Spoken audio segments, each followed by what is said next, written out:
이 시간 우리에게 주신 하나님의 말씀은 신약성경 디모데후서 2장 24절에서 26절까지의 말씀입니다. 찾으셨으면 우리 함께 말씀을 봉독하시겠습니다.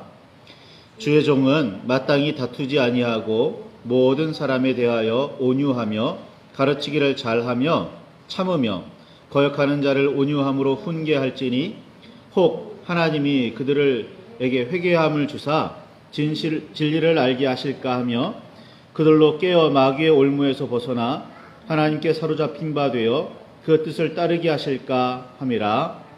아멘.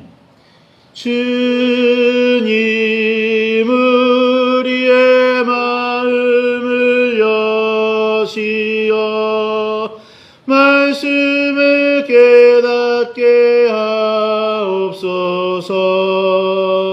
아멘.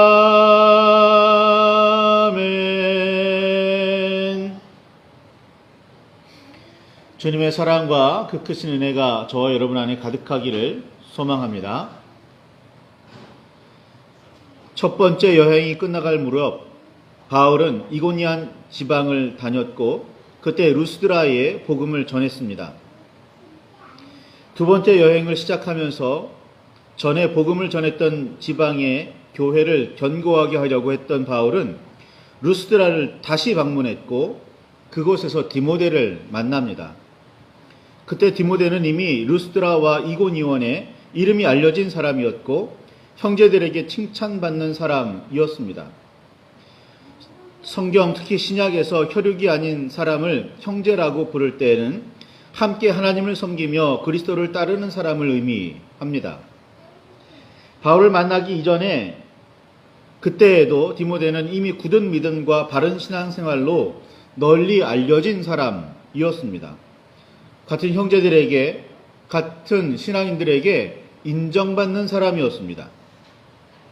바울은 그런 디모데와 함께 복음을 전하는 여행을 떠나고자 했고 디모데는 두 번째 여행을 하고 있던 바울을 따라 나섭니다.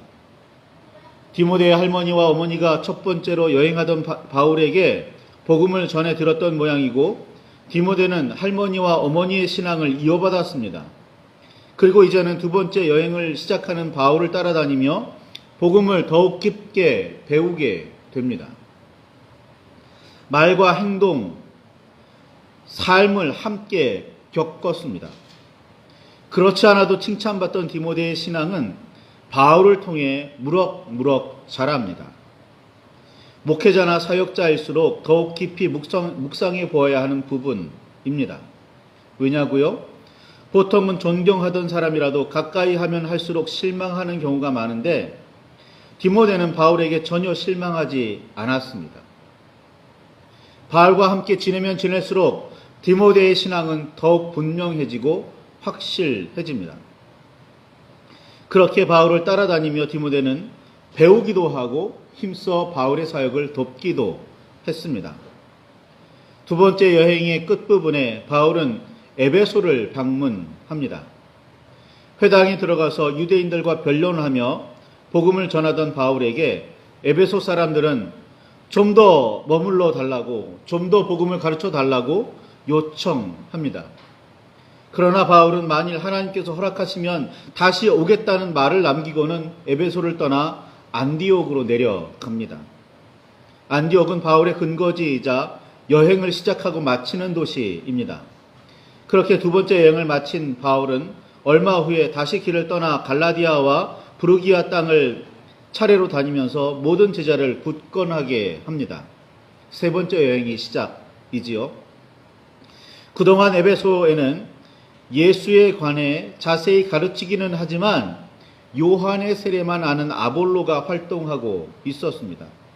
자, 바울이 처음에 안디옥이 아니죠. 바울이 에베소에 복음을 전하기는 했지만 바울이 떠난 그 자리에서 아볼로가 에베소 교인들에게 예수를 가르치고는 있었습니다. 그러나 이 아볼로는 요한의 세례만 아는 한계가 있었지요.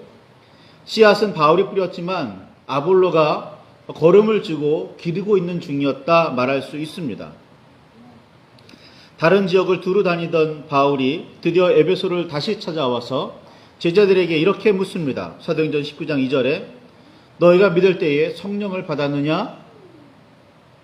근데 이 물음을 받은 에베소 사람들은 성령이 계시다는 말도 처음 들었다고 대답하게 됩니다. 요한의 세례만 아는 아볼로의 영향입니다. 예수와 복음에 대해 배우기는 했지만 성령에 대한 경험이 없는 아볼로의 한계, 문제점이었습니다. 나중에 브리스길라와 아굴라에게 좀 더 자세히 예수에 대해 전해 듣고 성령을 경험하고 예수를 올바로 전하는 사람이 되긴 하지만 이전까지 아볼로의 문제점이었던 겁니다. 바울이 예수를 전하며 예수의 이름으로 세례를 베풀었더니 성령이 그들에게 임하시고 방언도 하고 예언도 하는 놀라운 일이 그제서야 일어납니다. 그리고는 석 달 동안을 머물며 회당에서 하나님의 나라에 관하여 담대히 강론하며 권면합니다. 회당은 유대인 사회의 중심지입니다. 회당에서 가르쳤다는 말은 유대인들에게 복음을 전했다는 뜻입니다. 석 달을 그렇게 에베소의 유대인들에게 복음을 전했는데 유대인들은 받아들이지 않고 오히려 바울을 비방합니다. 물론 소수의 몇몇 사람은 예수를 영접하고 따르는 사람이 되었지만 대다수의 유대인들은 바울을 비방하고 배척합니다. 그러자 바울은 유대인들의 회당을 떠나 두란노 서원에서 날마다 강론하기를 시작했고 그렇게 두란노 서원에서 2년 동안 복음을 전하게 됩니다. 에베소의 두란노 서원에서 바울은 유대인들과 헬라인들을 만나 복음을 전했던 겁니다. 2년 동안이나 말이죠. 바울이 에베소의 복음의 씨앗을 뿌리기는 했으나 아볼로가 걸음을 주며 길렀다고 할 수 있습니다. 그러나 아볼로의 한계와 문제 때문에 에베소 사람들의 믿음은 제대로 자라지 못했습니다. 바울은 에베소를 다시 방문해서 2년 3개월을 함께하며 복음을 전하고 가르칩니다. 주의 말씀을 듣고 하나님을 섬기며 예수를 따르는 사람들이 점점 많아지고 하나님께서 바울의 손으로 놀라운 능력을 행하게 하실수록 바울을 시기하며 질투하는 사람들, 나아가서 반대하는 사람들은 점점 격렬해져 갑니다. 그러다가 결국에는 에베소에서 폭동이 일어나게 되는데 바로 아데미, 즉 아르테미스 신상을 만들어 팔던 은장색 데메드리오가 중심이 되어 일으킨 폭동이었습니다. 사도행전 19장 21절부터 41절에 기록되어 있습니다. 폭동은 어떻게 수습되지만 바울은 에베소를 떠날 수밖에 없었습니다. 그렇지 않아도 에베소를 떠나 마케도니아를 거쳐서 예루살렘으로 가려고 준비하고 있었던 바울은 어쩔 수 없이 갑작스럽게 에베소를 떠날 수밖에 없었습니다. 바울이 마케도니아로 떠날 즈음에 에베소는 혼란스럽기가 그지없었습니다. 유대인들은 바울이 전한 복음인 예수의 가르침을 받아들이지 않거나 잘못 알고 있었고 헬라인들은 바울과 믿음의 형제들을 향해 폭동을 일으킬 정도로 험악해져 있었습니다. 복음을 듣고 믿는 사람들도 많아졌지만 믿음을 자라게 하거나 신앙생활을 하기에도 쉽지 않은 상황이었습니다. 이럴 때 바울은 어쩔 수 없이 에베소를 떠나야만 했습니다. 바울이 가장 많은 주목을 받고 있었기 때문에 활동이 특히 더 어려웠기 때문입니다. 바울은 이 혼란한 에베소를 그냥 놔둘 수가 없었습니다. 가장 믿을 만한 사람을 남겨 에베소의 상황을 수습하고 믿음을 더 굳게 하며 자라게 해야 했습니다. 자기 자신은 떠나지만 누군가는 그 일을 맡아야만 했습니다. 쉽지 않은 일이었지만 반드시 누군가는 담당해야 했고 바울은 고민에 빠졌습니다. 그리고 나서 바울은 디모데를 에베소에 남깁니다. 디모데 전서 1장 3절과 4절에 보면 바울이 디모데를 남기면서 다른 교훈을 가르치지 말고 신하와 끝없는 족보에 몰두하지 말라고 그렇게 권합니다. 다른 교훈은 아볼로로 인해 흐트러진 가르침을 뜻하고, 신화는 헬라인들의 문화를, 끝없는 족보는 유대인들의 전통을 의미합니다. 바울은 이 힘든 일을 디모데에게 맡깁니다.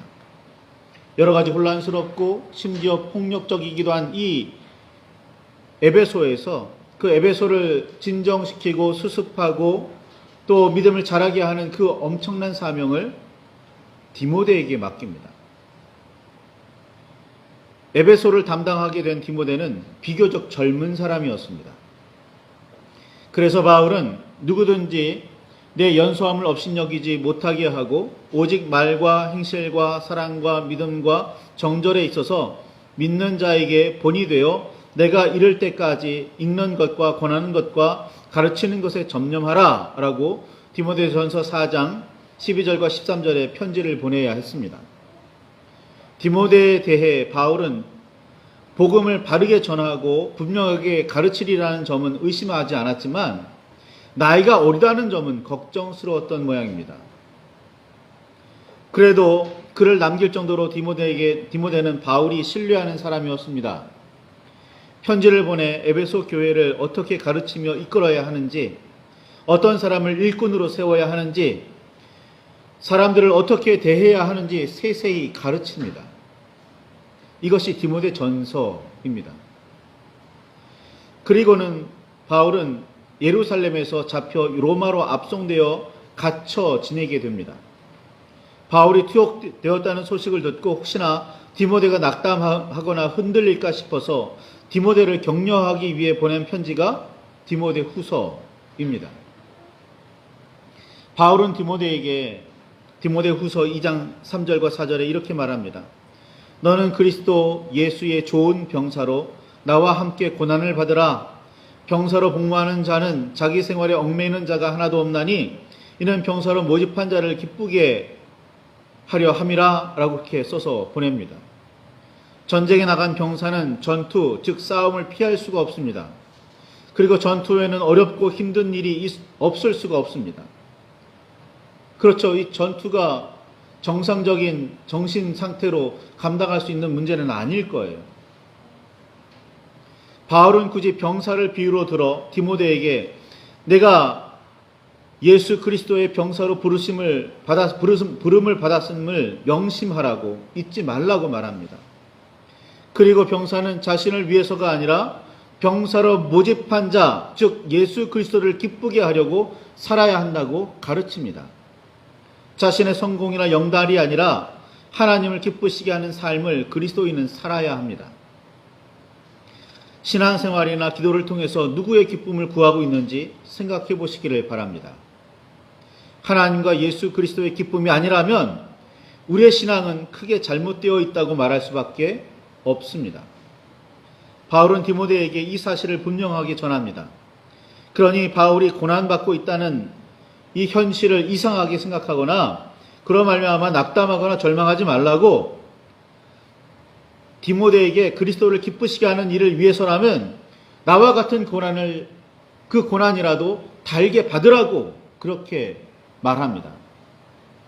바울은 디모데 후서 2장 15절에 이렇게 말합니다.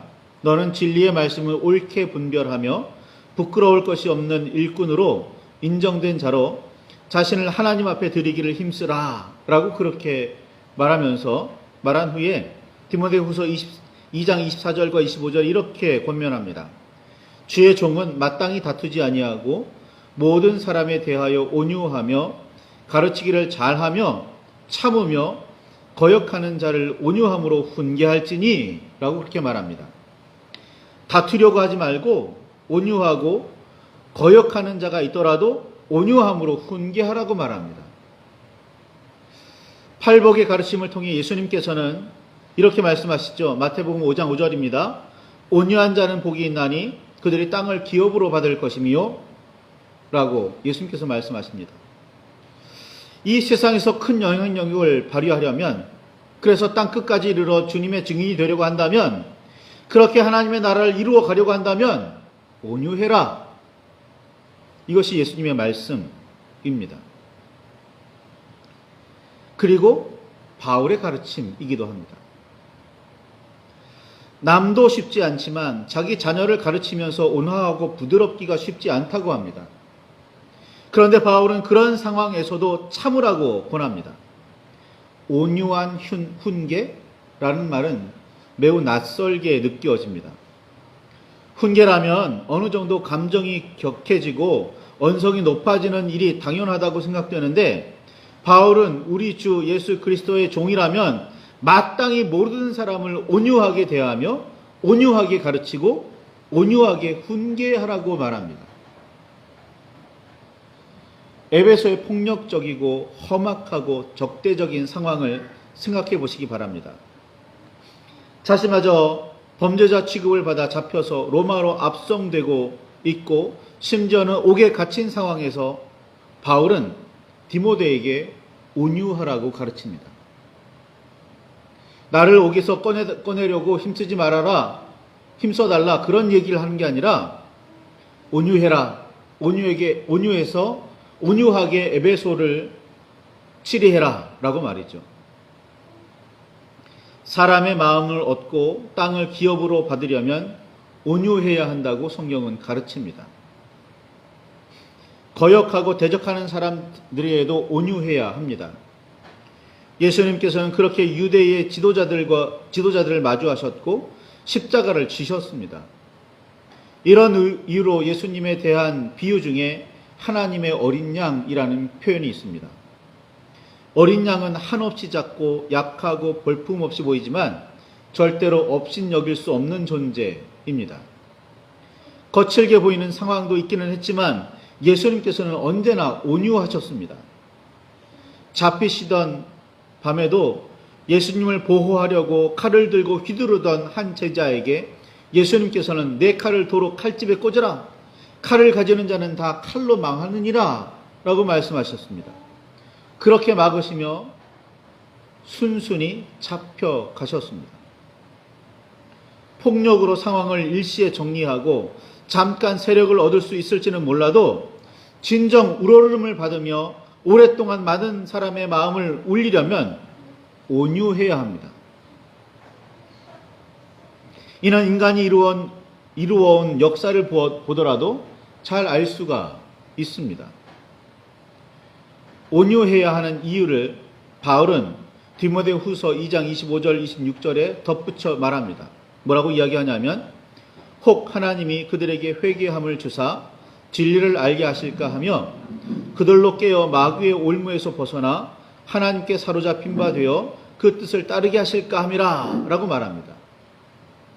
너희가, 디모데, 내가 주님의 종이라고 말하는 너희가 모든 사람들을 온유하게 대하고 모든 사람을 온유하게 가르치며 모든 사람을 온유하게 이끌어야 하는데, 심지어 대적자들에게조차 온유해야 하는데, 그 이유는 무엇이냐면 하나님께서 너의 온유함을 통해 복음을 들은 그 사람들이 그들을 회개하게 하시고 마귀의 올무에서 벗어나 하나님께 사로잡힌 사람이 되게 하실까, 그렇게 마음을 쓰라는 겁니다. 이게 사도 바울의 가르침인 거예요.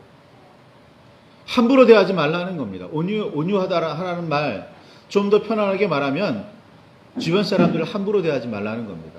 성내고 화내고 하지 말라는 거예요. 사랑하라는 거고 그렇게 품어 안으라는 겁니다. 그게 예수님의 방식이었고 사도 바울의 가르침입니다. 대적자, 원수라도 사랑하는 것, 그것이 예수님의 가르침입니다.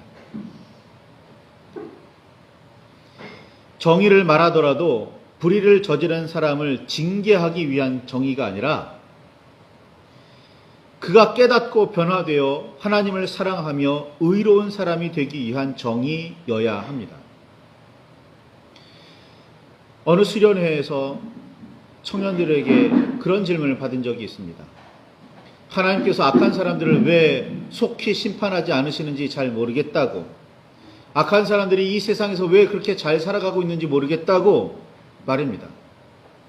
정의와 공의의 하나님이라면 그들을 심판하셔야 하는 거고, 그들에게 벌을 주셔야 마땅한데 왜 그렇게 하지 않으시냐고 말이죠. 근데 저는 그때 그렇게 대답할 수밖에 없었습니다. 하나님은 심판하고 멸망시키려고 복음을 들어 가르치시는 분이 아니라 그들을 회개하고 구원하게 하기 위해서 복음을 전하시는 분이시라고. 그래서 악한 사람이라도 그 악을 일시에 징벌하지는 않으신다고. 조금 여유를 두시고 기회를 주신다고 말입니다. 한 사람이라도 더 회개하게 하려면, 한 사람이라도 더 진리를 깨닫게 하려면, 한 사람이라도 더 마귀의 올무를 벗게 하려면, 한 사람이라도 더 하나님께 사로잡힌 바 되게 하려면, 한 사람이라도 더 하나님의 뜻을 따르게 하려면 온유하라고 바울은 디모데를 가르칩니다. 목회자들에게, 사역자들에게, 아니 그리스도인들에게 필요한 덕목, 꼭 오늘날에도 꼭 필요한 덕목이 있다면 온유함일 겁니다. 예수님은 다시 말씀드리지만 하나님의 어린 양이라고 불리울 정도로 온유하셨습니다. 순순히 죽음을 그렇게 받아들이셨고, 순순히 그렇게 십자가를 지셨고, 순순히 그렇게 주님의 뜻을, 아버지의 뜻을 따랐습니다. 예수 그리스도를 따르는 사람이라는 그리스도인 우리는 어떤 삶을 살고 있습니까? 물론 정의를 바르게 고쳐야 합니다. 잘못된 것이 있다면 바르게 잡아야 합니다. 그러나 그 방법은 온유함이어야 한다고 예수님도 바울도 말하고 있습니다. 그러나 오늘 우리는 온유합니까? 교회를 향해서 조금이라도 이러쿵저러쿵 하면 혹시 벌컥 화를 내고 있지는 않나요? 어느 교회이기는 하지만 교회를 핍박한다고 교회 안에서 쇠파이프를 들고 휘둘렀다는 이야기도 있습니다. 그것 때문에 누군가가 다쳤다고 말이죠. 예수님께서 이 땅에 계신다면, 지금 이 땅에 계신다면 뭐라고 말씀하시겠습니까? 칼을 휘두르는 자는 칼로 망한다고 말씀하시며 온유하라고, 불쌍히 여기라고 말씀하셨을 겁니다. 오늘 말씀을 붙들고 깊이 묵상하시기를 바랍니다. 예수 그리스도를 칭하는 이름 중에 하나님의 어린 양이라는 이름이 있다는 사실을 기억하며 깊이 묵상하시기를 바랍니다. 바울이 디모데에게 주의 종이라면 온유하라고 한 권면을 마음에 새기시길 바랍니다. 그리고 살펴보시길 바랍니다. 나는 온유한가? 예수님처럼 온유한가? 어떤 상황에서도, 어떤 처지에서도 온유한가? 온유한 자는 복이 있나니 땅을 기업으로 받을 것이라는데, 내가 땅을 기업으로 받지 못한 이유가 혹시 온유하지 못해서는 아닌가? 말씀을 붙들고 깊이 묵상하시며 기도하시길 바랍니다. 나는 주님의 온유함을 닮아가고 있는지, 성탄을 맞이하는 이때에 주님께서 이 땅에 오셔서 수많은 일을 하시는데 그 방법이 온유함이었다는 건 굉장히 놀라운 가르침이자 깨달음이어야 합니다. 말씀을 붙들고 깊이 묵상하시며 기도하시기를, 하여 주님의 온유함을 조금이라도 더 닮아가시기를 바랍니다.